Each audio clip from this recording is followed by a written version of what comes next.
अभी तक हमने ये देखा कि विस्कोसिटी क्या होती है, विस्कस फोर्स क्या होता है, और फिर विस्कस फोर्स डिपेंड किन किन चीज़ों पे करता है। उसके लिए हमने एक प्रॉपर्टी देखी, वेलोसिटी ग्रेडियंट। वेलोसिटी ग्रेडियंट होगा तो विस्कस फोर्स होगा, विस्कस फोर्स होगा तो विस्कोसिटी होगी, ठीक है। और वेलोसिटी जो विस्कस फोर्स है वही तो वेलोसिटी ग्रेडियंट पे डिपेंड करता है, दूसरा एरिया ऑफ कांटेक्ट पे। तो हम विस्कस फोर्स का मैथमेटिकल रिलेशन निकालने जा रहे हैं। लिखो, एक लाइन छोड़ो, स्टार डालो, हेडिंग लगाओ, mathematical relation for viscous force FV, mathematical relation for viscous force FV, FV, FV. We know that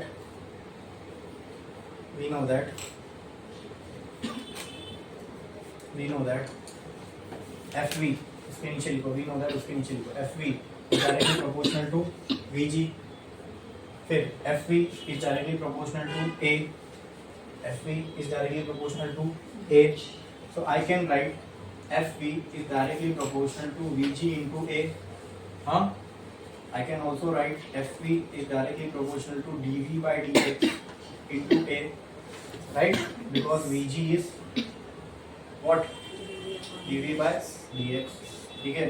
अब प्रोपोर्शनलिटी साइन हटाना है, इक्वल टू लाना है, तो यहाँ पे कांस्टेंट इंट्रोड्यूस होगा, इसको हम बोलते हैं ईटा dV by dx into A, where eta is coefficient of viscosity. जैसे सॉलिड में फ्रिक्शन होता है तो कोएफिशिएंट ऑफ फ्रिक्शन होता है, उसी तरह यहाँ विस्कोसिटी होती है लिक्विड में, तो यहाँ पे जो ये कोएफिशिएंट आए this called as coefficient of viscosity, coefficient of viscosity.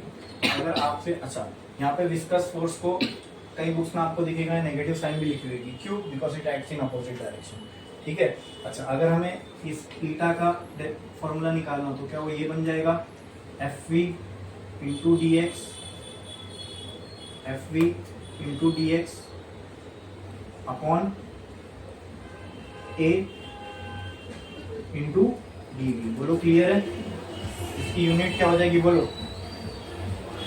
इसकी यूनिट क्या हो जाएगी, 9 दो। इसकी यूनिट क्या हो जाएगी, न्यूटन मीटर, ये metre square dot dV metre पर सेकेंड, तो उल्टा हो जाएगा, यहाँ सेकेंड और यहाँ मीटर, ये मीटर स्क्वायर कैंसिल, तो न्यूटन पर सेकेंड, ये आएगी इसकी यूनिट। अरे बोलो क्लियर है? ठीक है। और इसका अगर आप डायमेंशन निकालोगे that comes out to be m1 L-1 t की पावर -1, ठीक है। ये इसके डायमेंशन है, ठीक है। ये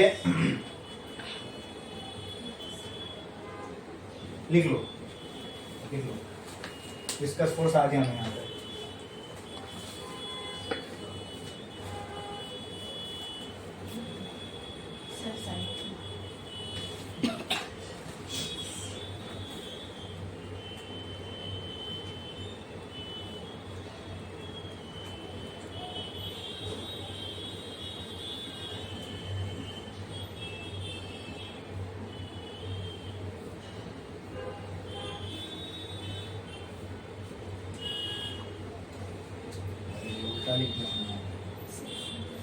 मीटर पर सेकेंड है ना, मीटर तो इधर ही रहेगा, metre into metre, area square metre, और ऊपर जाएगा सेकेंड, यहाँ से तो न्यूटन सेकेंड पर मीटर स्क्वायर ये बचेगा ना। इसकी यूनिट क्या आएगी, न्यूटन सेकेंड पर मीटर स्क्वायर।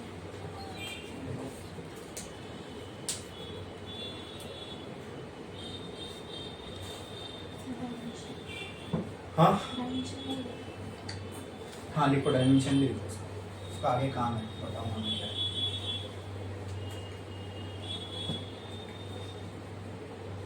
और इसी के साइड में लिख देना, ये न्यूटन सेकेंड पर मीटर स्क्वायर, ये SI यूनिट है किसकी, कोएफिशिएंट ऑफ विस्कोसिटी की। एक CGS यूनिट भी होती है, ठीक है।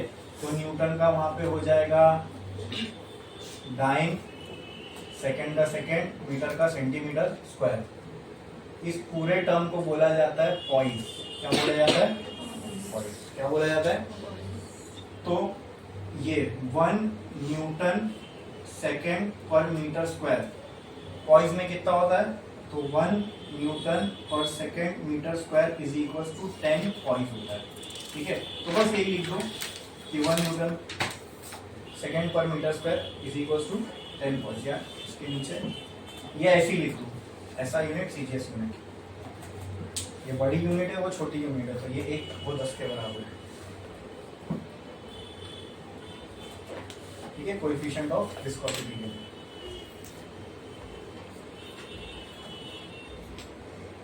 समझ में आया इतना? इसमें किसी को कोई डाउट है बोलो, पक्का यहाँ तक क्लियर है?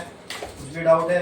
यहाँ पे हमने विस्कोसिटी देखी, विस्कस फोर्स देखा, ठीक है, वेलोसिटी ग्रेडियंट देखा, विस्कस फोर्स का मैथमेटिकल रिलेशन निकाले, उस रिलेशन में से हमने कांस्टेंट निकल के आया।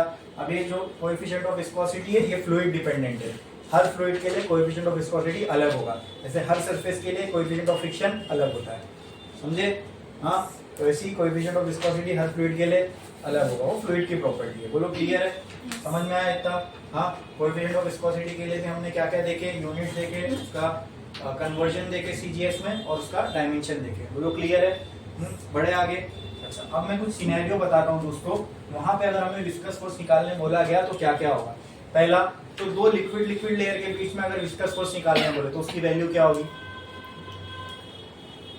एक लिक्विड लेयर है और दूसरी लिक्विड लेयर है, इन दोनों के बीच में विस्कस फोर्स होगा, तो उसके लिए विस्कस फोर्स की वैल्यू क्या होगी, बोलो। माइनस लगाने की जरूरत नहीं, मैं आपको खाली मैग्नीट्यूड पूछ रहा हूँ उसका क्या होगा, तो बोलो क्या होगा। Fv will be equal to refractive index, coefficient of viscosity, ठीक है। होता है साइंस में बहुत सारे ऐसे एक सिंबल बहुत सी जगह के लिए यूज होते हैं, ठीक है। वो हमने एफिशिएंसी ऑफ हीट इंजन के लिए भी यूज किया था, है ना। तो इसको विस्कोसिटी बोले, कोएफिशिएंट ऑफ विस्कोसिटी बोले, कोई रिफ्रैक्टिव इंडेक्स बोले, कोई एफिशिएंसी ऑफ हीट इंजन होता है सर, ठीक है। जैसे म्यू है, उसको हम कोएफिशिएंट ऑफ फ्रिक्शन के लिए भी यूज करते हैं, फिर परमिएबिलिटी के लिए भी यूज करते हैं। नहीं सही है कि नहीं? सही है ना, तो होता है सर। तो थीटा, मैं आपसे क्या पूछा कि दो लिक्विड लेयर के बीच में जो फोर्स ऑफ विस्कस फोर्स है उसकी क्या वैल्यू होगी। अगर मैं आपसे पूछूं दो लिक्विड लेयर दी गई है, मुझे बताओ इसके बीच में विस्कस फोर्स क्या होगा, तो उसका क्या फॉर्मूला बैठेगा, dV by dx into a, ठीक है। ये उसी के लिए तो हमने डिफाइन किए, दो लिक्विड लेयर कंसीडर किया, dV dx कंसीडर किया, ठीक है। अब मैं एक सिनेरियो आपके सामने रखता हूँ, ये है लिक्विड की लेयर, इसके ऊपर एक बोर्ड चल रही है, तो क्या ये बोर्ड जब आगे बढ़ेगी लिक्विड का लेयर इसको रेजिस्ट करेगा, इसके मोशन को। तो यहाँ पर भी इन दोनों लेयर, ये सॉलिड की ये लेयर और लिक्विड की लेयर के बीच में एक फोर्स होगा पीछे की तरफ। Now because this is in contact with liquid, the force of restriction will be viscous force. ये सॉलिड पे अगर ड्रैग होता तो वहां फ्रिक्शनल फोर्स होता, लेकिन अगर ये ड्रैग हो रहा है लिक्विड पे तो यहाँ पे जो फोर्स होगा वो कौन सा होगा, विस्कस फोर्स। अब मुझे बताओ क्या ये विस्कस फोर्स जो होगा वो ये इसके बराबर होगा। ये विस्कस फोर्स किसके किसके बीच में था, दो लिक्विड लेयर के बीच में। तो दो लिक्विड लेयर, एक आगे बढ़ के दूसरे उसको पीछे खींचना चाह रही है, ड्रैग हो रहा है, ठीक है, रेजिस्ट कर रही है, तो वो फोर्स ये था। अब अगर एक सॉलिड है जो लिक्विड के ऊपर चल रहा है, ठीक है, तो लिक्विड लेयर उसको पीछे की तरफ खींचना चाहेगी, मतलब इसके मोशन को रेजिस्ट करना चाहेगी, बराबर। और क्योंकि यहाँ नीचे लिक्विड और वो रेजिस्ट कर रहा है इसको, तो ये जो लिक्विड फोर्स लगाएगा रेजिस्टेंस का पीछे की तरफ, which is that is called as, by definition that is called as the force in a liquid which resist the flow या मोशन। क्या बोलते हैं उसको, विस्कस फोर्स। यहाँ विस्कस फोर्स लगेगा इस सॉलिड पे, which will be in opposite direction। तो मैं बस आपसे ये पूछ रहा हूँ कि उस विस्कस फोर्स की वैल्यू क्या होगी, क्या ये सेम होगी? हाँ, ठीक है। और एक केस मैं आपको बोलता हूँ, ठीक है। अब ये तो बोट है, मान लो ये अगर समंदर होता और इसकी गहराई में अगर एक सबमरीन चल रही है, ठीक है। अब सबमरीन ये पानी को चीरते हुए आगे बढ़ेगी, तो लिक्विड की ये लेयर इस सबमरीन को पीछे की तरफ खींचेगी, लिक्विड की लेयर इस सबमरीन को यहाँ पीछे। अरे जहां जहां भी ये सॉलिड जो है लिक्विड के कांटेक्ट में होगा, तो लिक्विड की लेयर उसके मोशन को रेजिस्ट करेगी। हाँ, रेजिस्ट करने के लिए लिक्विड की लेयर इस पे पीछे की तरफ फोर्स लगाएगी। तो the force which the liquid applies tangentially on a liquid or solid surface to resist the motion is called as viscous force. The force applied by liquid on any other thing to resist the motion, कौन सा force बोलते हैं, तो यहाँ पर भी viscous force होगा, लेकिन ये क्या विस्कस फोर्स इसके बराबर ले सकता हूँ। ठीक है, तो मैं अभी इसके ऊपर मैं क्लैरिटी करता हूँ। अभी देखो हमने 3 केस देखे, जब एक लिक्विड लेयर कांटेक्ट में, एक लिक्विड सॉलिड लेयर कांटेक्ट में, ठीक है, और एक case when solid is moving inside the liquid. तीनों केस में हमें ये तो समझ में आ रहा है ना कि विस्कस फोर्स होगा, कि लिक्विड जो है रेजिस्टेंस प्रोवाइड करेगा मोशन को। तीनों केस में ये समझ में आ रहा है। ठीक है, तो अब ये विस्कस फोर्स की वैल्यू क्या होगी, उस पर हमें चर्चा करनी है, उस पर हमें डिस्कशन करना है। तो एक बात याद रखो, ये सिनेरियो के लिए जो विस्कस फोर्स होगा वो यही होगा, समझे? When a solid is moving on the surface of liquid, in that case the viscous force provided by liquid on solid will be same। जो हमने निकाला, जो दो लिक्विड के बीच में होता है विस्कस फोर्स, वही एक सॉलिड और लिक्विड के बीच में होगा। कब? जब solid is moving on surface of liquid. लेकिन if a solid is moving inside the liquid, in that case the viscous force will not be equal to this. ठीक है, लेकिन विस्कस फोर्स तो होगा, लेकिन वो इसके बराबर नहीं होगा। तो इस केस के लिए विस्कस फोर्स निकालना पड़ेगा, and to do that we have a theorem called as Stokes theorem. ठीक है, बोलो इतना क्लियर है? क्लैरिटी समझ में क्यों जा रहे स्टोक्स थ्योरम पे? एक सिचुएशन आई जहां पे हमको ये पता चला कि हम वो विस्कस फोर्स जो ये है वो यहाँ पे सेम नहीं होगा। बोलो क्लियर है? दो लिक्विड लेयर के बीच में जो विस्कस फोर्स है, क्या वही एक सॉलिड और लिक्विड के बीच में हो सकता है? Yes, but there is a condition. क्या है वो कंडीशन? कि सेम तभी हो सकता है जब सॉलिड कहां मूव करे, लिक्विड के सरफेस के ऊपर। अगर सॉलिड लिक्विड के अंदर से चीरता हुआ जा रहा है लिक्विड को, तब विस्कस फोर्स होगा, लेकिन वो विस्कस फोर्स इसके बराबर नहीं होगा, वो कुछ और होगा। ठीक है, ठीक है, बोलो क्लियर है? समझ में आया? तो एक लाइन छोड़ो, स्टार डालो, लिखो लिखो लिखो, नोट करके लिखो, note note note.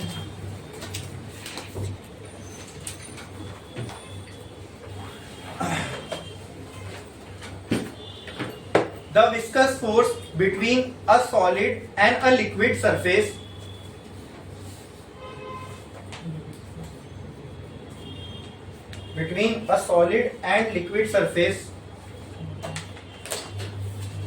is same as the viscous between two liquid surface.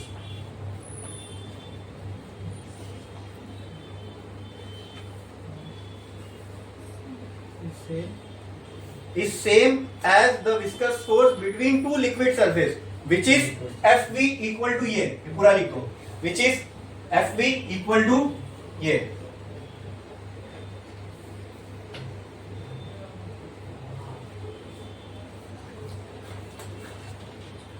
When उसके आगे कंटिन्यू करो, when solid moves on the surface of liquid, और इस पूरे को अंडरलाइन करो। व्हेन के आगे जो भी मैंने लिखा है उसको अंडरलाइन करो। When solid moves on the surface of liquid, when solid moves on the surface of liquid, when solid moves on the surface of liquid, इसको अंडरलाइन करो। ठीक है, यानी इसी केस में ये फॉर्मूला वैलिड रहेगा। ठीक है, और एक लाइन छोड़ो, स्टार डालो और लिखो स्टोक्स थ्योरम। एक लाइन छोड़ो, स्टार डालो और लिखो स्टोक्स थ्योरम। स्टोक्स थ्योरम, उसके नीचे लिखो when a solid moves inside the liquid,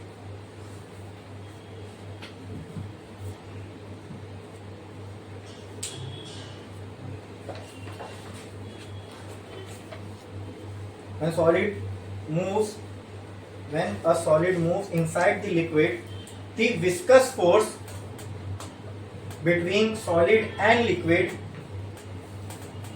is calculated by using Stokes theorem. The viscous force between solid and liquid is calculated by using Stokes theorem. Stokes theorem.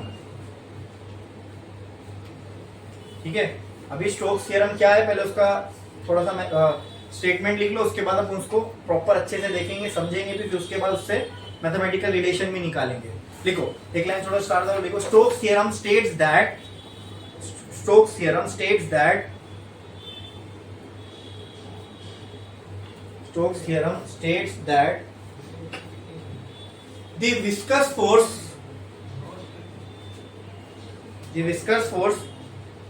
on a moving object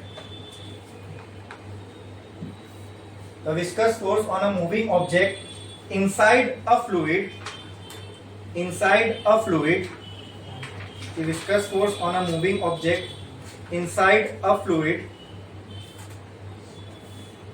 depends on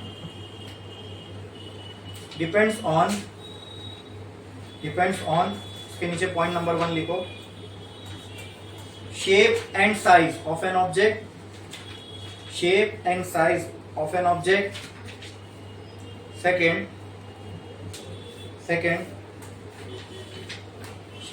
size of an object, second speed of object, third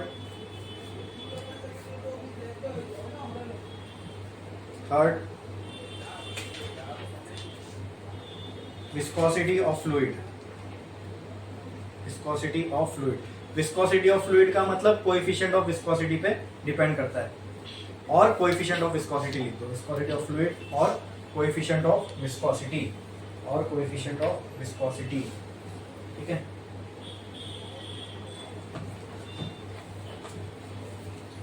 एक line छोड़ो, star डालो और लिखो mathematical relation of Stokes theorem.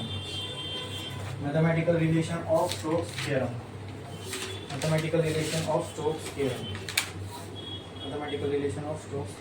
ठीक है।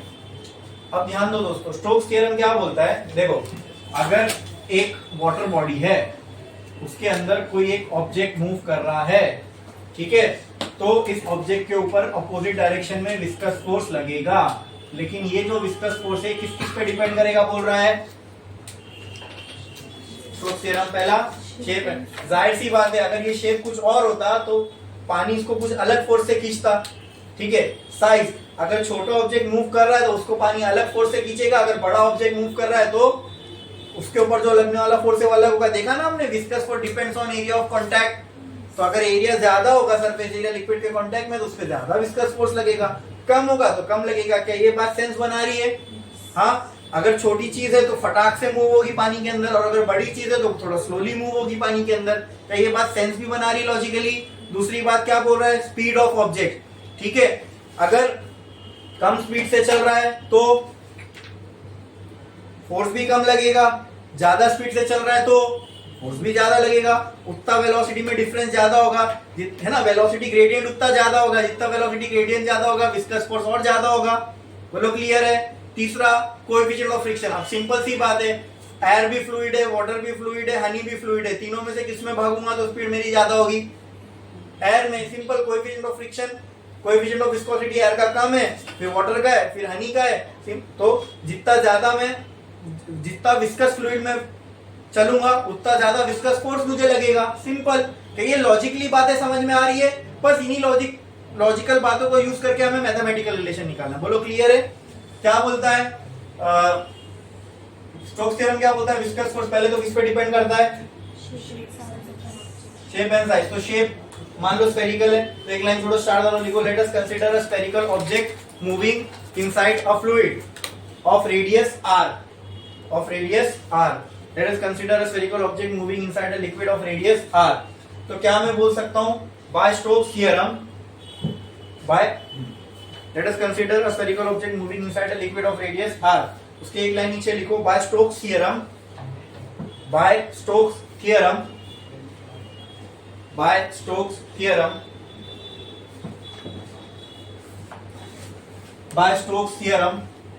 Fv is directली proportional to r। अब directly inversely ये मुझे नहीं पता, ठीक है। अब रेडियस के बढ़ने से कम, ये लॉजिकली तो लगता है कि रेडियस के बढ़ने से विस्कस फोर्स बढ़ेगा, लेकिन हम इसको श्योरली नहीं कह सकते, ठीक है। तो ये किससे प्रोपोर्शनल है? अगर डायरेक्टली प्रोपोर्शनल होगा तो यहाँ 1 आएगा, और अगर इनवर्सली प्रोपोर्शनल होगा तो यहाँ -1 आएगा, बराबर। हमें नहीं पता तो हम क्या करते हैं, यहाँ डायमेंशन एनालिसिस यूज कर लेते हैं, ठीक है। तो मुझे नहीं पता इसकी पावर क्या होने वाली है, लेट इट बी ए, इतना मालूम है r से प्रोपोर्शनल है, लेकिन डायरेक्टली या इनवर्सली वो नहीं पता, तो छोड़ दो उसके डायमेंशन को, उसकी पावर को मैंने a रहने दिया।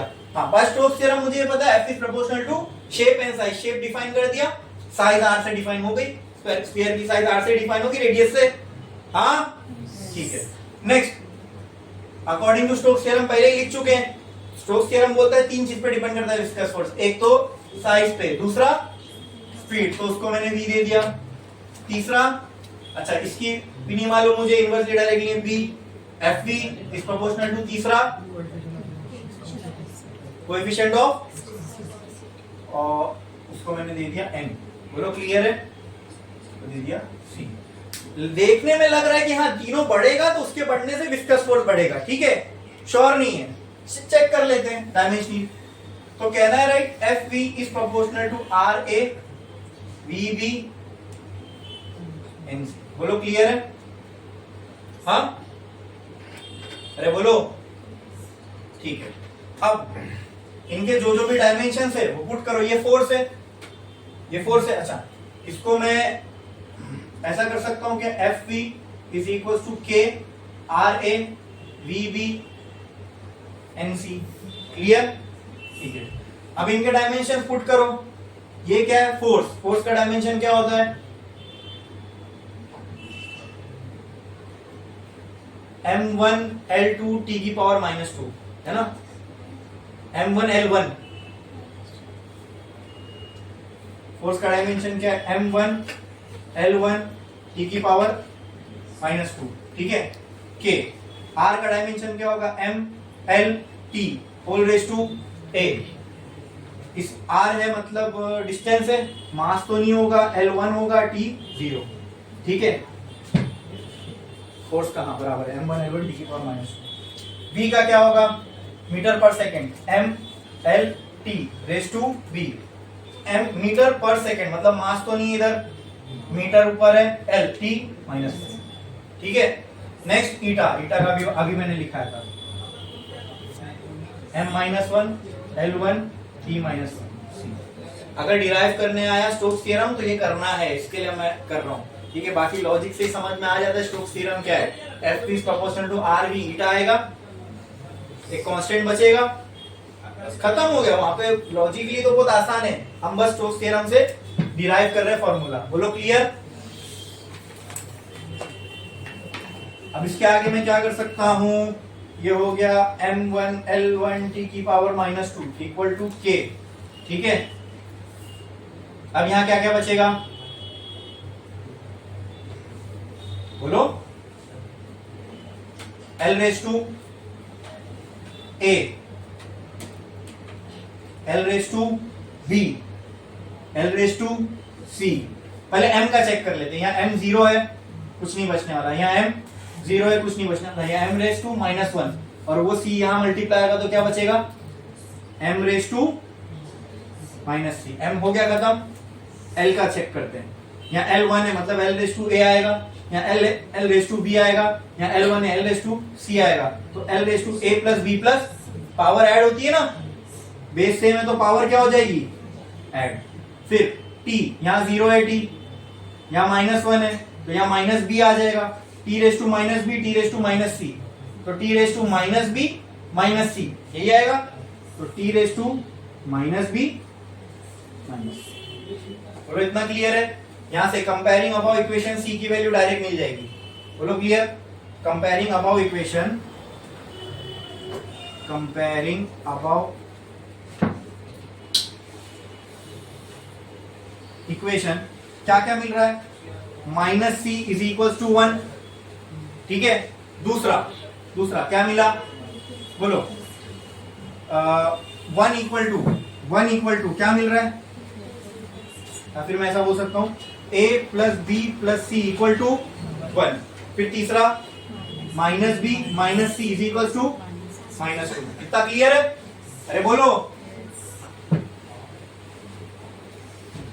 अच्छा, तो क्या मैं यहां से बोल सकता हूं c की वैल्यू आ गई मुझे -1?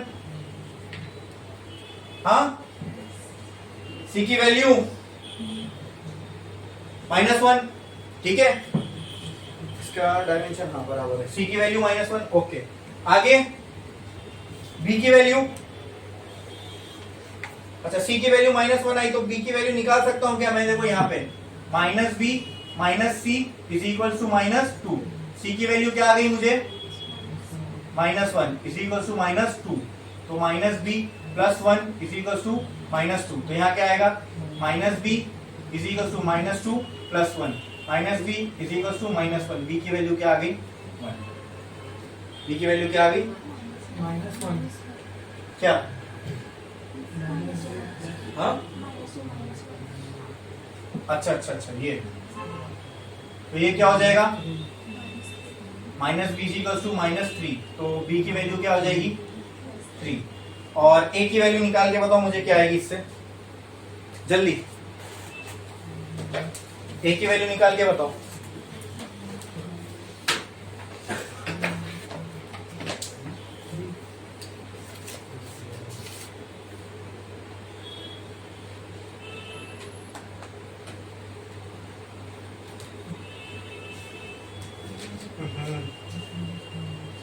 ये गलती हो गई, m की m का डायमेंशन यहाँ पे 1 है ना, मैंने -1 डाला था।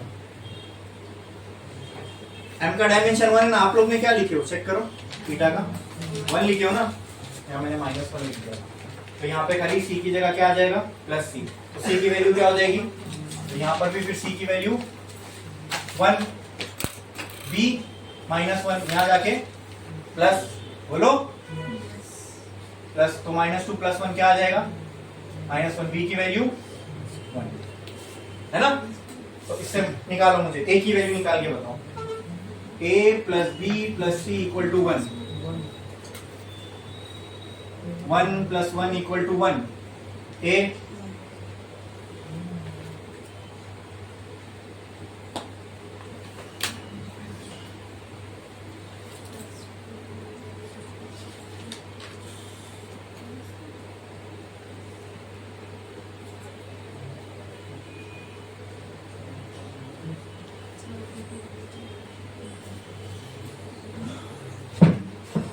ये भी सही कर लो, एल का जो डायमेंशन है ईटा के अंदर वो भी सही कर लो।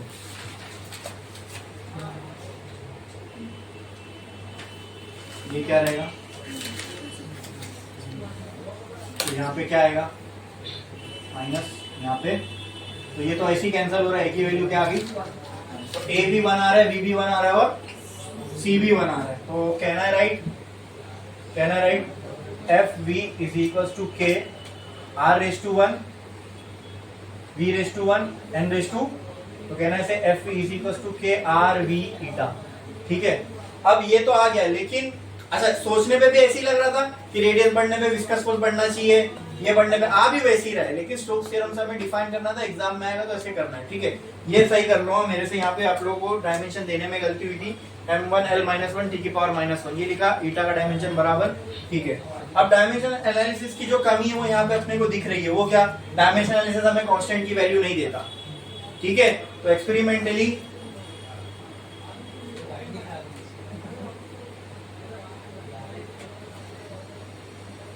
k = 6 पाई आता है, क्या आता है, तो F V by Stokes theorem क्या होगा, 6 पाई आर वी ईटा। ठीक है, तो ये विस्कस फोर्स कब लगेगा, जब ऑब्जेक्ट लिक्विड के अंदर फ्लो हो रहा है, और ऑब्जेक्ट जब लिक्विड के सरफेस पे फ्लो होगा तब बोलो, अरे बोलो ना मुंह से, वो फोर्स का फॉर्मूला बताओ डायरेक्ट, थीटा dv/dx इंटू ए। और जब ऑब्जेक्ट लिक्विड के अंदर मूव कर रहा है, लिक्विड को चीरते हुए जा रहा है, तब जो विस्कस फोर्स लगेगा वो ये लगेगा। क्लियर है, ठीक है, छापो।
यहाँ पे r क्या है, रेडियस ऑफ ऑब्जेक्ट, e क्या है,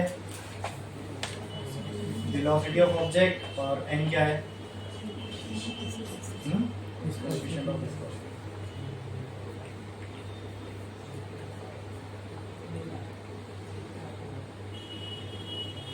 अभी हमने स्फेरिकल ऑब्जेक्ट क्यों लिया, क्यों ट्रायंगल, रेक्टेंगुलर, क्योंकि it does not make sense to make a triangular rectangular object and move it through water.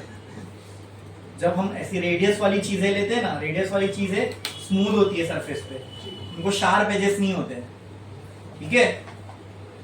Sharp edges वाली कोई चीज पानी के अंदर लेके चलोगे उसको बहुत ज्यादा विस्कस फोर्स लगेगा। यानी वही अगर आप एक ऑब्जेक्ट बनाया आपने स्फेरिकल शेप का और उतने ही मटेरियल का कोई ऑब्जेक्ट बनाया आपने रेक्टेंगुलर शेप का या क्यूबॉइड शेप का, दोनों को आप पानी के अंदर घसीटोगे ना तो आपको ज्यादा फोर्स क्यूबॉइड को घसीटने में लगेगा, हालांकि दोनों का वजन सेम है, लेकिन खाली शेप की वजह से एक में विस्कस फोर्स ज्यादा लग रहा है और एक में कम लग रहा है। तो हम वही शेप लेंगे ना जिसका विस्कस फोर्स कम से कम लगे, तो इसलिए हमने स्फेरिकल कंसीडर किया। वह लिख के इतना, ठीक है। अब मैं आपसे एक सवाल पूछता हूं, उसका मुझे जवाब दो, ठीक है। अगर मैंने इतनी हाइट पे से एक बॉल को रिलीज किया, ठीक है, एक मान लो पत्थर का बॉल है, उसको मैंने इतनी हाइट से रिलीज किया, ठीक है, तो क्या वो जमीन पे गिरेगा तो वो इम्पैक्ट करेगा जमीन पे?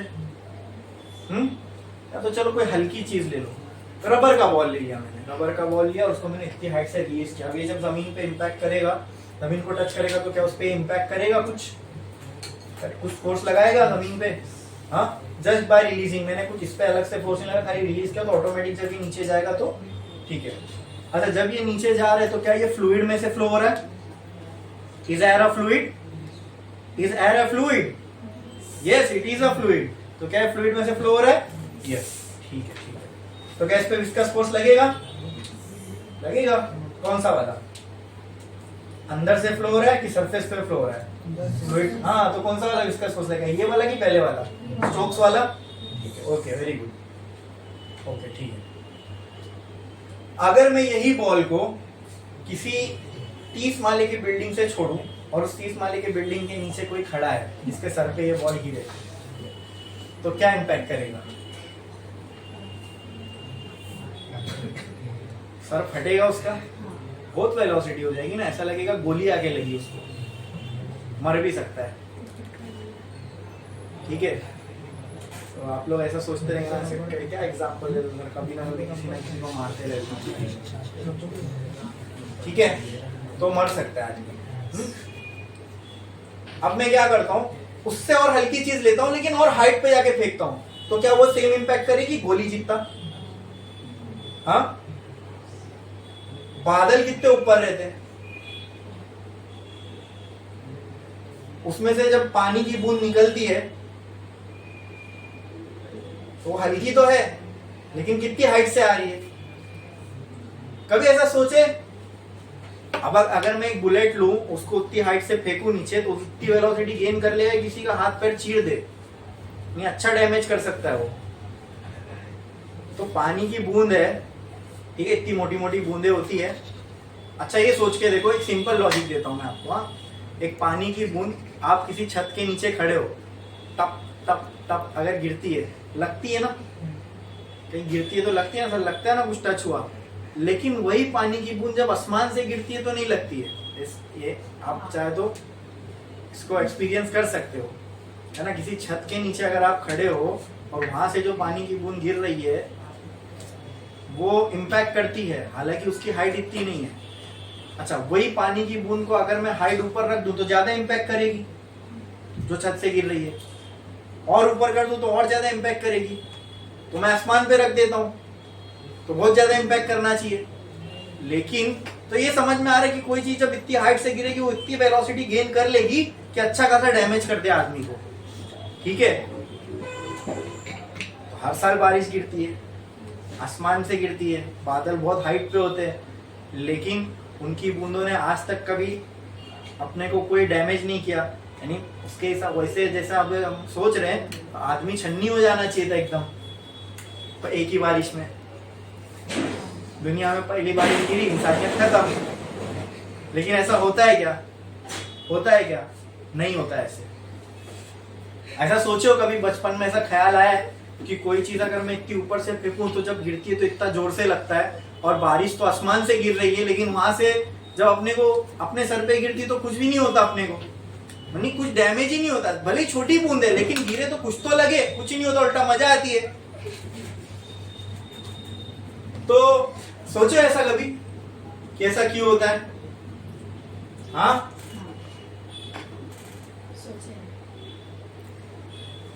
ठीक है, तो फिर आज उसका आपको आंसर मिलने वाला है कि ऐसा क्यों होता है। ठीक है, मतलब कुदरत ने सोचो कैसी कैसी सहूलत बनाई है हर चीज की, कि सोचने पे ऐसा लगता है कि ये चीज है ना, अभी हम सोच रहे हैं उसको, जब लॉजिकली हम उसके ऊपर अपना दिमाग कॉन्शियसली लगा रहे हैं तो ये बात सेंस बन रही है, हाँ यार बिल्डिंग के हाइट से हल्का सा बॉल फेंको और किसी को नीचे खड़ा कर दो तो उसका सर फट जाएगा, ठीक है, रसभरी निकलने लगेगी।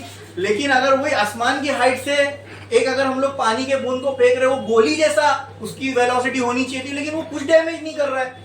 होना तो ये चाहिए था कि इतनी हाइट से किसी को फेंके तो इतनी स्पीड अचीव कर ले कि चीर दे इंसान को, लेकिन हो कुछ नहीं रहा है। तो कैसा कुदरत ने अपने आप को बनाया है, या जिसने भी ये पूरा ये क्या बोलते हैं, ये जो भी हमारे आसपास की चीजें, यूनिवर्स और जो भी चीजें काम कर रहा है, ये सिस्टम को बनाया जिसने भी, तो किस खूबसूरती से बनाया है कि ये इतनी हाइट से गिरने के बावजूद भी कुछ नहीं होता हमको।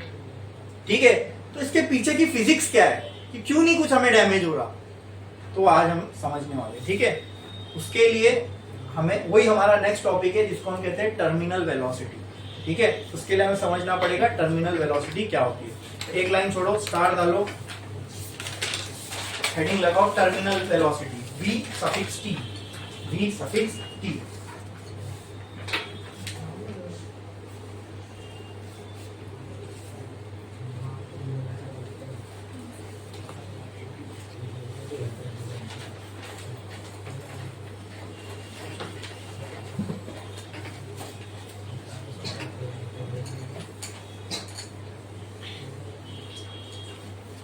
मैं बारिश का एग्जांपल लेके आपको समझाता हूँ। ठीक है, कोई ऑब्जेक्ट जब फ्लूइड के अंदर से फ्लो होता है, ये उसी का केस है। बारिश की बूंद है, बारिश की बूंद कैसी होती है? ऐसी, ऐसी। पहले तो ये बताओ, फर्स्ट की सेकंड? First, very good. ठीक है, तो कार्टून बहुत देखते हो लगता है आप लोग, है ना? कार्टून में जब भी पानी की बूंद दिखाई जाती है वो ऐसी दिखाई जाती है ना, लेकिन ऐसा नहीं होती पानी की बूंद। ठीक है, आगे आगे इसी चैप्टर में हमें एक प्रॉपर्टी पढ़नी है फ्लूइड्स की, इसको हम कहते हैं सरफेस टेंशन। अब सरफेस टेंशन एक प्रॉपर्टी है फ्लूइड के पास, उसकी वजह से क्या होता है ना, दुनिया का कोई भी फ्लूइड हो वो कम से कम सरफेस एरिया ऑक्यूपाई करना चाहता है बाय नेचर। हमने इसको जबरदस्ती नहीं कि तू दुनिया में कम जगह ले, वो बाय नेचर कुदरत ने उसको ऐसा बनाया है कि बाय नेचर कोई भी लिक्विड हो दुनिया का वो कम से कम सरफेस एरिया लेना चाहता है। ठीक है, तो कोई भी 3D स्फीयर फिगर आप उठा लो, उसमें सबसे कम सरफेस एरिया अगर आप चेक करोगे ना तो स्फीयर की आती है। किसकी आती है? और मैंने क्या कहा, कोई भी लिक्विड क्या करना चाहता है? कम से कम सरफेस एरिया एक्वायर करना चाहता है, और कम से कम सरफेस एरिया किसका होता है? स्फीयर का। ठीक है, अच्छा अगर आपको झूठ लग रहा है ना तो जीरो ग्रेविटी में इसको टेस्ट कर लो। ठीक है, बहुत सारे वीडियो अवेलेबल है यूट्यूब पे जिसपे एस्ट्रोनॉट जो है स्पेस या इंटरनेशनल स्पेस स्टेशन में पानी की बूंद निकालते हैं पाउच से। जैसी वो पानी की बूंद पाउच से निकाले ना, उसका शेप देखना क्या होता है, स्फेरिकल ही होता है। क्यों? लिक्विड की प्रॉपर्टी है, tries to minimize it surface area, और वो सरफेस एरिया मिनिमाइज करने के लिए वो कौन सा शेप एक्वायर करेगा? बाय नेचर ऑटोमेटिक होता है ये। वो ट्राइंगल ले सकता था, रेक्टेंगल ले सकता था, या कोई भी अमीबा शेप ले सकता था, लेकिन उसने स्फेरिकली एक डेफिनेट शेप चूज किया, कुदरत ने ऐसा बनाया उसे। ठीक है, उसका पानी की बनावट ही ऐसी है, लिक्विड की बनावट ही ऐसी है कि वो कम से कम सरफेस एरिया एक्वायर करना चाहता है, और कम से कम सरफेस एरिया एक्वायर करने के लिए उसको कौन सा शेप, अपने आप का शेप कौन सा डालना पड़ेगा? स्फीयर। वो तो ग्रेविटी वगैरह की वजह से इसके शेप में थोड़ा बहुत चेंज आ सकता है, लेकिन लिक्विड का जो एक्चुअल शेप है, लिक्विड ड्रॉपलेट का अगर मैं आपसे पूछूं एक्चुअल शेप क्या होता है तो वो स्फेरिकल होता है। ठीक है, ये कार्टूनों में होता है, ऐसा रियल में नहीं होता। ठीक है, क्लियर है? समझ में आया? तो ये एक पानी की बूंद है, तो let's say this is an object अब ये पानी की बूंद जब गिरने से पहले कहां रही होगी? कहां रही होगी? बादल में रही होगी, वहां ये रेस्ट पे थी, ठीक है। तो इसकी इनिशियल वेलोसिटी मान लो 0 थी, इनिशियल ये रेस्ट पे थी। जब ये वहां से निकली, let's say this is position 1, जब ये रेस्ट पे थी, जब ये वहां से निकली तो ये एयर में हवा को चीरते हुए आगे बढ़ रही है। बोलो, is air a fluid? Yes. तो क्या ये फ्लूइड के इनसाइड मूव हो रही है? ये ऑब्जेक्ट क्या फ्लूइड के इनसाइड मूव हो रहा है? कुछ टाइम बाद मान लो ये हो गई इसकी पोजीशन 2, ठीक है, ये यहां पहुंच गया। ओके, अब ये मोशन में, अब ये मोशन में, ठीक है, ये मोशन वाली स्टेट को हम इसको एनालाइज कर रहे हैं। तो क्या इस ऑब्जेक्ट का नीचे की तरफ mg एक्ट करेगा? जब कोई चीज किसी फ्लूइड में मूव होती है तो क्या फ्लूइड भी उसके ऊपर एक फोर्स लगाता है? ठीक है, या सिर्फ कोई चीज अगर किसी फ्लूइड में रखी हुई है तो क्या फ्लूइड उसके ऊपर एक फोर्स लगाएगा अपोजिट डायरेक्शन में, या फिर फ्लूइड परपेंडिकुलर टू इट्स, इसकी जो प्रोफाइल है इसके परपेंडिकुलर अपोजिट डायरेक्शन में एक फोर्स लगाएगा? क्या होगा वो? अपथ्रस्ट। क्या होगा? क्या उसको मैं F बोल सकता हूं? ठीक है, अपथ्रस्ट को मैं चलो F बोल देता हूं, ठीक है, upthrust F U, force of upthrust, ठीक है। दूसरा, अब ये एक ऑब्जेक्ट है जो फ्लूइड के इनसाइड मूव कर रहा है, फ्लूइड को चीरते हुए जा रहा है, तो क्या इस पे विस्कस फोर्स लगेगा? कहां लगेगा? Downward upward, downward upward. ये मूव ऐसा कर रहा है, जो वेलोसिटी का इसका डायरेक्शन होगा उसके अपोजिट, तो क्या इस डायरेक्शन में एक और फोर्स लगेगा विच विल बी Fv। क्या यहां, अच्छा, यहां पर भी अपथ्रस्ट हो सकता है इसके ऊपर अगर ये फ्लूइड में था तो। अरे बोलो, क्लियर है? या मान लो फ्लूइड में नहीं था, बादल में था, जैसे ही ये आया अपथ्रस्ट लगना चालू हो गया। हाँ, ठीक है, इसलिए यहां पे इसकी वेलोसिटी क्या थी? 0। यहां इसकी वेलोसिटी, ये मैं बोलता हूं यहां पे इसकी वेलोसिटी v1, यहां पे इसकी वेलोसिटी v2, और कुछ टाइम बाद लेट्स से ये यहां पहुंच गया, अभी भी इसको डाउनवर्ड में क्या लग रहा होगा? mg, यहां पे अपथ्रस्ट और यहां पे विस्कस फोर्स। अरे बोलो, क्लियर है? लेट्स से यहां पे इसकी वेलोसिटी हो गई v3। अब चलो तीनों को एनालाइज करते हैं, समझो इस चीज को, ठीक है।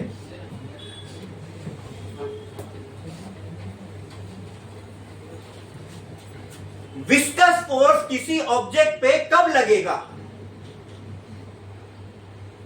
जब वेलोसिटी में चेंज होगा हर लेयर के बाद, ठीक है। क्या वेलोसिटी होगी? सिंपल। अरे बोलो, क्लियर है? हाँ, जब ये रेस्ट पे था इसकी वेलोसिटी कितनी थी? यहां इसके पास फ्रिक्शनल फोर्स होगा क्या? ये केस में, फर्स्ट वाले केस में इसके पास फ्रिक्शनल फोर्स होगा क्या? नहीं। तो in this case frictional force was 0, ठीक है। अरे बोलो, क्लियर है? अपथ्रस्ट भी नहीं था मान लो, जैसे ही फ्लूइड में आया इसके ऊपर अपथ्रस्ट लगने लगा फ्लूइड की वजह से, ठीक है, वो एक कांस्टेंट वैल्यू होगी, ठीक है। अब हमने देखा विस्कस फोर्स जो है वो वेलोसिटी के साथ इंक्रीज होता जाता है। Fv was proportional to v, जैसे जैसे v बढ़ेगा वैसे वैसे जैसे जैसे v बढ़ेगा वैसे वैसे फ्रिक्शनल फोर्स बढ़ेगा कि नहीं बढ़ेगा? स्टोक्स थ्योरम देख लो, Fv is equals to 6 pi RVN। Velocity बढ़ने पे क्या फ्रिक्शनल फोर्स बढ़ेगा? यस, बढ़ेगा। तो यहां पे फ्रिक्शनल फोर्स 0 था, 2 पे फ्रिक्शनल फोर्स इससे ज्यादा होगा, हाँ, तो 2 पे देखते हैं। ओके, तो 2 पे अब इसके फोर्स को बैलेंस करते हैं, ठीक है। तो कहना है इसे Fu प्लस Fv mg। बोलो, क्लियर है? ठीक है। अरे बोलो, क्लियर है? अच्छा, अभी इस टाइम पे ये mg जो है ये भी एक फोर्स है। अगर मान लो ये दोनों का फोर्स, ये फोर्स 10 है और ये दोनों का फोर्स, ये फोर्स है लेट्स से 2 न्यूटन का, और अभी Fv लग रहा है 2 का, कितने का? अब ये कितना हो गया? 4 न्यूटन, और ये अभी वेट जो है वो दोनों ऊपर वाले फोर्स और नीचे वाले फोर्स में कौन ज्यादा है? डाउनवर्ड वाला फोर्स अपवर्ड वाले से ज्यादा है। अब आप मेरे को बताओ, अगर नेट फोर्स बॉडी पे एग्जिस्ट कर रहा है तो बॉडी एक्सेलरेट करेगी कि नहीं? हाँ, अरे भाई, न्यूटन लॉ ऑफ मोशन यही कहता है F is equal to mass into acceleration. F external, external का मतलब क्या? अगर बॉडी पे नेट फोर्स 0 नहीं है तो जो बच रहा है वो एक्सटर्नल फोर्स है। मतलब यहाँ पे 4 ऊपर की तरफ, 6 नीचे की तरफ, तो नेट फोर्स कितना है बॉडी पे? 6। तो यहाँ पे 6 का फोर्स आ गया, मास ऑफ बॉडी समथिंग होगा, तो बॉडी एक्सेलरेट होगी क्या? हाँ, होगी। ठीक है, ठीक है, ठीक है।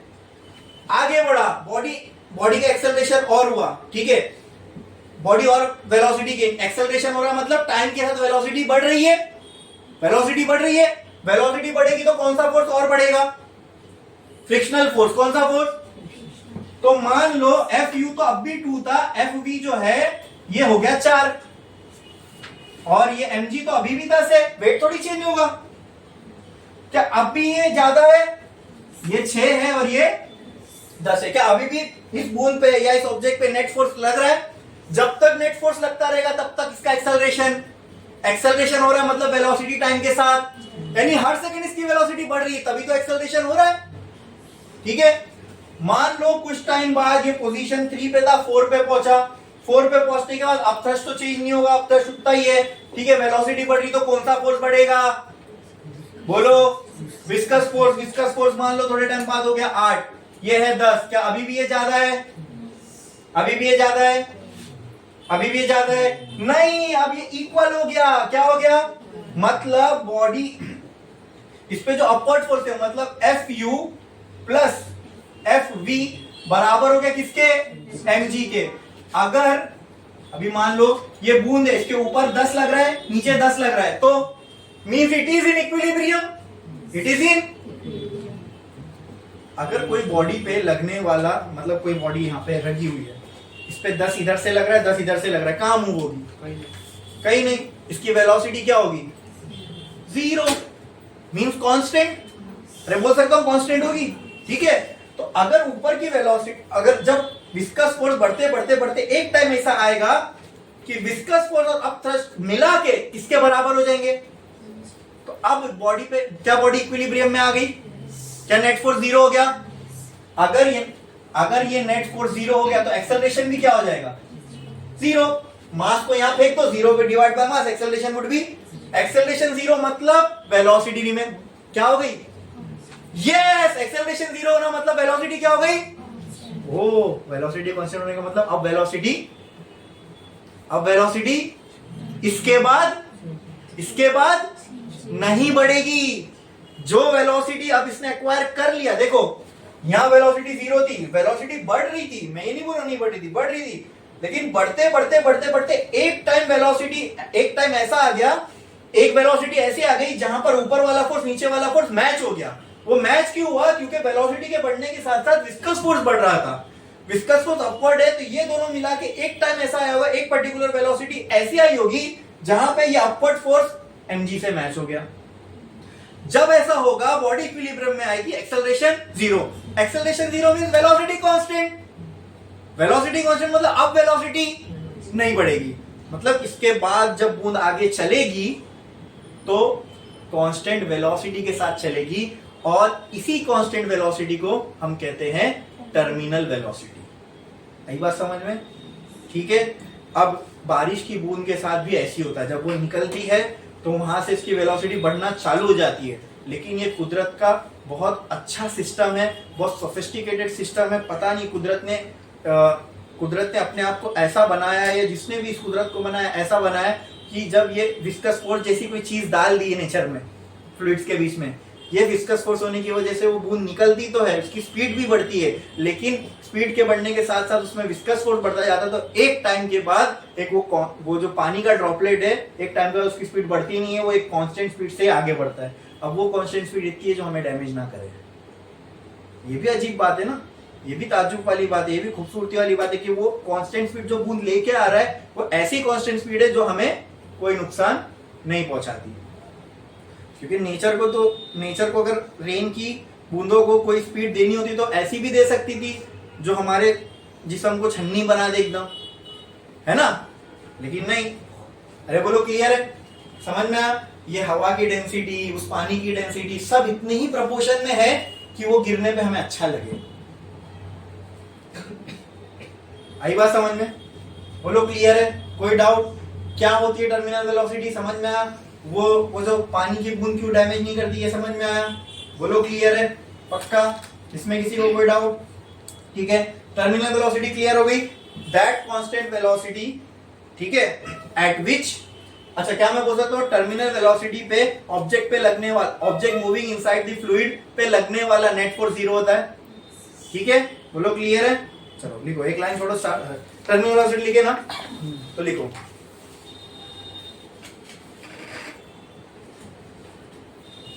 इसको थोड़ा सा एक्सप्लेन कर लेते हैं। लिखो, when a object moves through fluid, when an object moves, when an object moves inside fluid, moves inside fluid,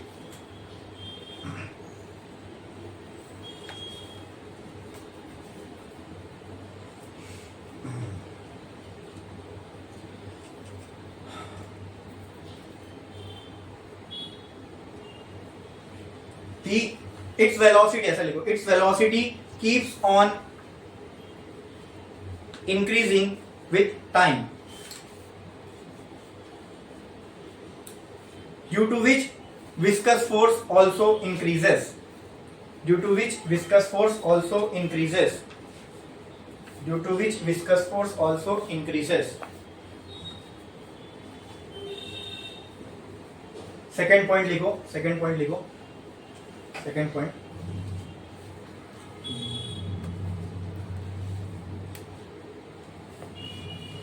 at certain velocity, at certain velocity, the net force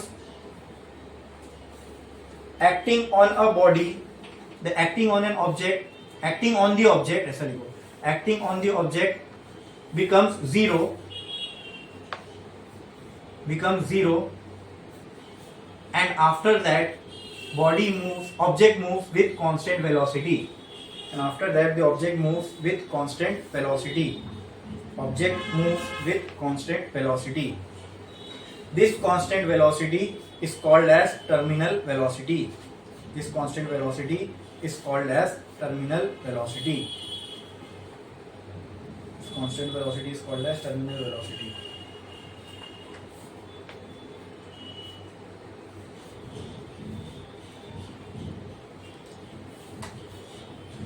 अब हमें जो डिफाइन करना है उससे हम लोग अब एक लाइन छोड़ो, स्टार डालो और लिखो, mathematical relation for terminal velocity, mathematical relation for terminal velocity.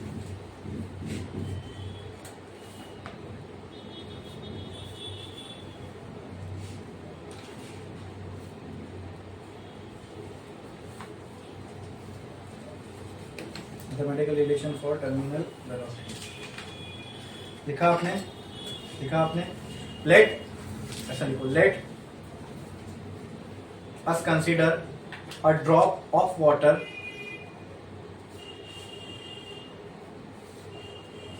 let us consider a drop of water moving through air and falling downwards. Let us consider a drop of water moving through air and falling downwards.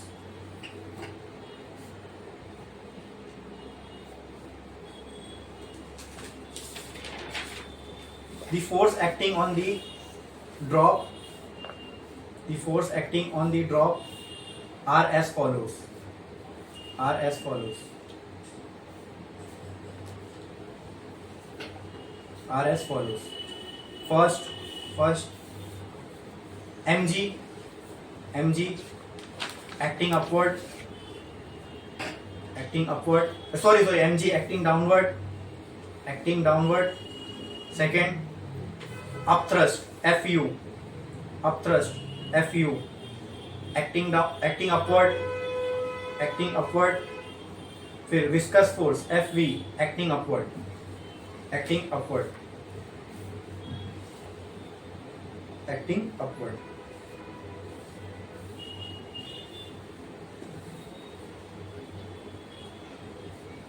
ठीक है। उसके बाजू में droplet का diagram बनाओ, ऐसा कुछ diagram बना लो, ठीक है। ड्रॉपलेट ये mg, ऊपर की तरफ fu, फिर ये ऊपर की तरफ fv, ठीक है, moving with velocity v downward, ठीक है, ऐसा बनाओ।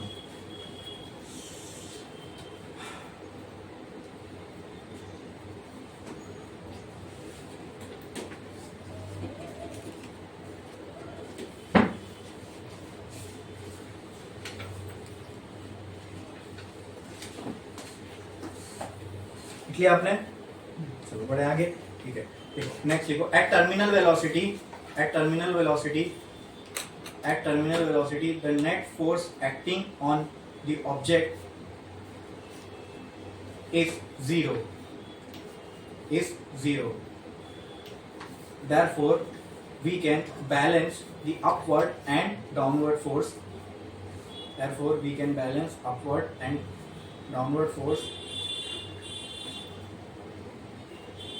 Which can be written as follows.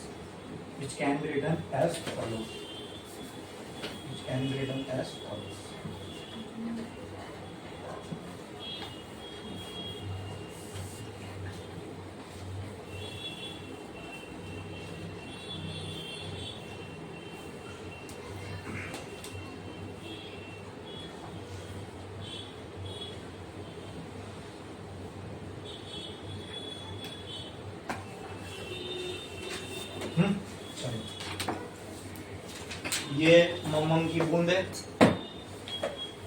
इसके अंदर mg एक्ट कर रहा है डाउनवर्ड, इसके अंदर अपथ्रस्ट एक्ट कर रहा है अपवर्ड, और डिस्कस फोर्स एक्ट कर रहा है अपवर्ड एट टर्मिनल वेलोसिटी।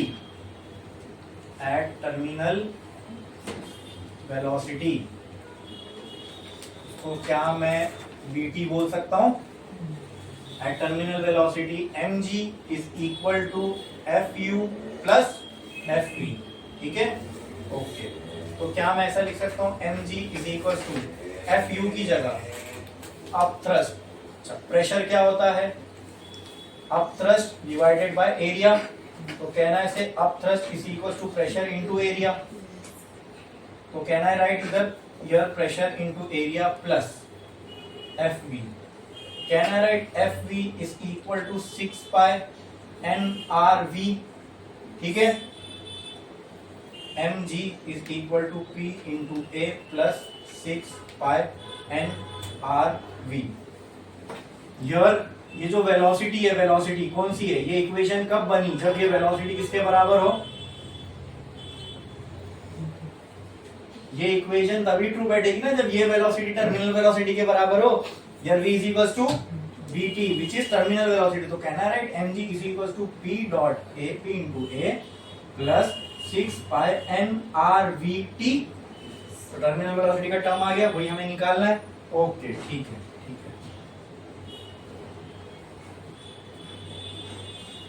ये ऑब्जेक्ट है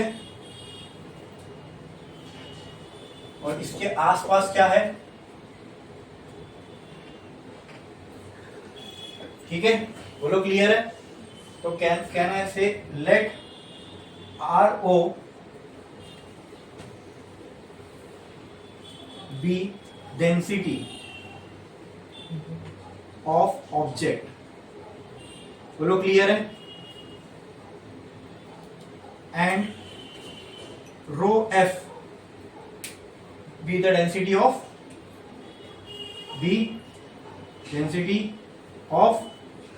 फ्लूइड। आई बात समझ में? यहाँ दो चीजें ना, एक ऑब्जेक्ट है और एक फ्लूइड है, और डायग्राम में भी आप लिख दो। ठीक है, ऑब्जेक्ट और बाजू में फ्लूइड। ऑब्जेक्ट के लिए यहाँ पे मैंने लिख दिया रो और ये रो एफ।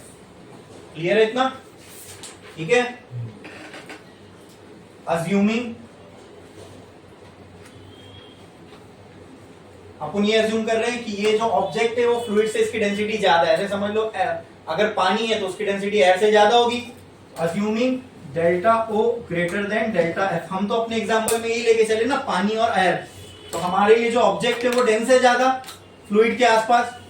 अगर ऐसा हो कि पानी में एयर का बबल हो तो जो ऑब्जेक्ट है उसकी डेंसिटी कम होगी और आजू बाजू फ्लूइड है उसकी डेंसिटी ज्यादा। उस केस में उल्टा हो जाएगा। अरे बोलो क्लियर है? हम ये अज्यूम करके चल रहे हैं।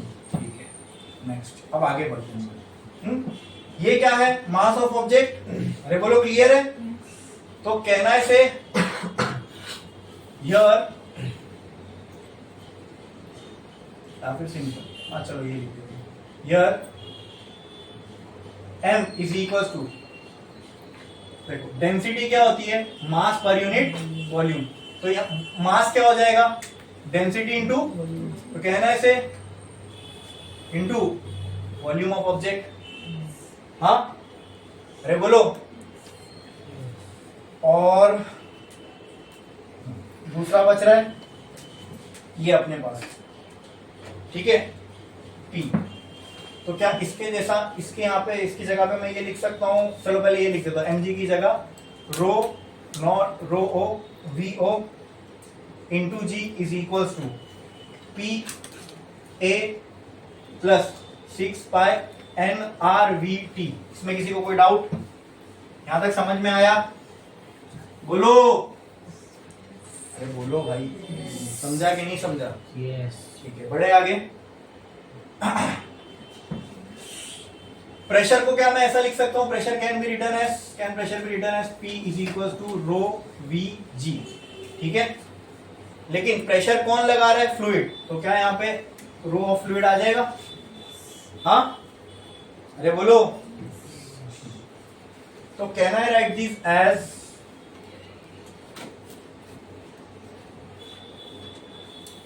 Is equal to rho V G, अरे यार रो वी जी नहीं यार, रो जी एच लिख सकता हूँ ना प्रेशर को, रो वी जी कहाँ से, रो जी एच, और ये रो किसका होगा? फ्लूइड का, समझे? प्रेशर का फॉर्मूला था ना rho g h in terms of liquid column, तो rho of fluid g h plus 6 pi N R we T. बोलो, इसमें किसी को कोई डाउट? यहाँ तक समझ में आया? ठीक है। और क्या क्या निकाल सकते हैं हम लोग इसमें से? अब डेंसिटी को मैं, डेंसिटी ऑफ फ्लूइड को क्या मैं ऐसा लिख सकता हूँ? Density is mass per unit, mass per unit volume. तो डेंसिटी को इन टर्म्स ऑफ मास पर मास और वॉल्यूम लिख सकते हैं। यहाँ पे देखो, यहाँ पे पहले हमने, अच्छा एक और चीज यहाँ पे रह गई ना, रो जी एच इंटू ए, ठीक है। अच्छा, डेंसिटी को अब मैं किसके, मास के टर्म्स में लिख सकता हूँ क्या? या फिर सिंपल ये एच और ए को मैं क्या लिख सकता हूं? H into A can be written as volume, और ये वॉल्यूम किसकी होगी? फ्लूइड की। तो अलग से लिखने की जरूरत नहीं, rho g is equal to rho F G V plus 6 pi N R we T. बोलो, इसमें किसी को कोई डाउट? यहां तक समझा? ठीक है, बढ़े आगे। अब इसके अंदर क्या मैं वीटी निकालना है, तो ये पूरे टर्म को यहां लेके जा सकता हूं। तो can I write this as rho not V not G minus rho F G V is equal to 6 pi N R we T. बोलो, क्लियर है? हाँ। अब यहां पे एक काम करो, इतना कॉपी कर लो, इसके आगे बढ़ो, करो जल्दी।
ओके लिख के यहां तक कितने लोग का बाकी है?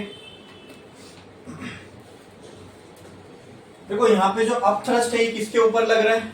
ऑब्जेक्ट के ऊपर। तो यहाँ पे एरिया ऑफ ऑब्जेक्ट, यहाँ पे एरिया फोर्स किस पे लग रहा है? अपथ्रस्ट ऑब्जेक्ट पे, तो एरिया भी किसकी आएगी? ऑब्जेक्ट की। तो यहाँ पे जहां जहां मैंने एरिया लिखा वहां पे मैं क्या लिख रहा हूँ? Area of object, area of object, area of object into height क्या आ जाएगा? Volume of object. तो ये भी क्या रहेगा? Volume of object. इन दोनों में से क्या क्या कॉमन निकल सकता है बोलो? वी नॉट जी, ब्रैकेट में क्या बचेगा? रो नॉट माइनस रो एफ। यहां से यहां पे क्या क्या आ सकता है? 6, चलो इसको ऐसे ही रहने दो, पहले एक और चीज करता हूं, 6 pi theta r we t. V naught क्या है? Volume of object. वॉल्यूम कैसा है? Volume of object can be written as spherical. Volume of object कैसा है? स्फेरिकल। तो can I write this as v of object equal to 4/3 pi r cube. तो v naught की जगह मैं ये लिख सकता हूं क्या? 4/3 pi r cube into g rho naught minus rho F equal to 6 pi N R we T. इसमें कोई डाउट? ठीक है। यहां से क्या क्या कैंसिल हो सकता है? ये कैंसिल होकर 2 हो जाएगा, यहाँ पे एक आर। बोलो क्लियर? हाँ, बाकी सारे टर्म्स को यहाँ पे लेके आओ, फिर देखो और क्या हो सकता है। अच्छा, ये 3 वहां जाएगा तो क्या हो जाएगा? 9। ये 3 सीधा उधर चला गया तो क्या हो जाएगा? 9। तो can I write this as 4 pi R square G rho naught minus rho F is equal to 18। यहां पे कितना हो जाएगा? 18 पाई एन वी टी। ठीक है। 2 जा 2 9 जा। तो can I write this as 2 R square G rho naught minus rho F divided by 9 pi eta is equal to V T. ये आ गई मुझे किसकी value?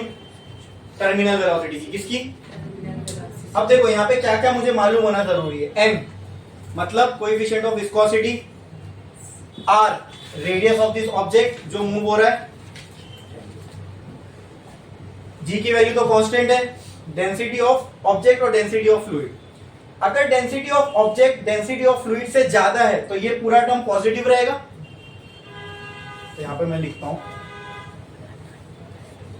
if density of object is greater than density of fluid then Vt is positive। अगर Vt positive है means object नीचे की तरफ मूव गिर रहा है, मींस ऑब्जेक्ट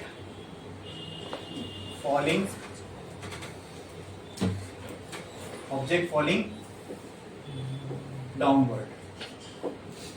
अब एक ऐसा केस कंसीडर करते हैं जिसमें ऑब्जेक्ट की डेंसिटी कम है आसपास के फ्लूइड के मुकाबले। ठीक है। If density of object is less than density of fluid then तब क्या होगा बोलो? ऑब्जेक्ट की डेंसिटी कम है, फ्लूइड की डेंसिटी ज्यादा है, ये टर्म किस में आएगा? नेगेटिव में। तो पूरा आंसर वीटी का किस में आएगा? VT will be negative. हमने जब वीटी डाउनवर्ड था तो उसको पॉजिटिव माना। अगर वीटी नेगेटिव है मतलब यानी ऑब्जेक्ट कहां मूव करेगा? कहां मूव करेगा? सर पाई भी कैंसिल हो जाएगा ना। हाँ, पाई भी कैंसिल हो जाएगा।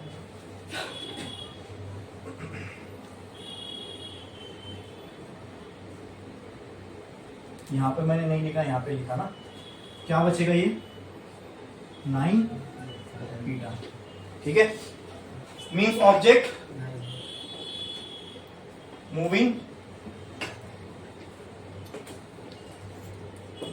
अपवर्ड। अब इसका एग्जांपल लेते हैं।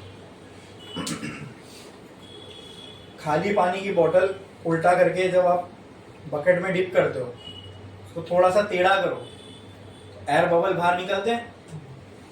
तो एयर बबल कहां मूव होते हैं? ऊपर की तरफ। अब ये सिनेरियो इमेजिन करो, एयर ऑब्जेक्ट है, उसके आसपास जो पानी है वो फ्लूइड है। अब कंपैरिजन करो इसमें किसकी डेंसिटी कम है किसकी ज्यादा है?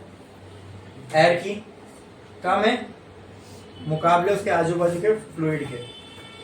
वही तो ये केस है, ऑब्जेक्ट की डेंसिटी कम है आसपास के फ्लूइड के, तो ऑब्जेक्ट कहाँ मूव होगा, अपवर्ड। आई बात समझ में, क्लियर है? इसमें किसी को कोई डाउट है? पक्का? छापो।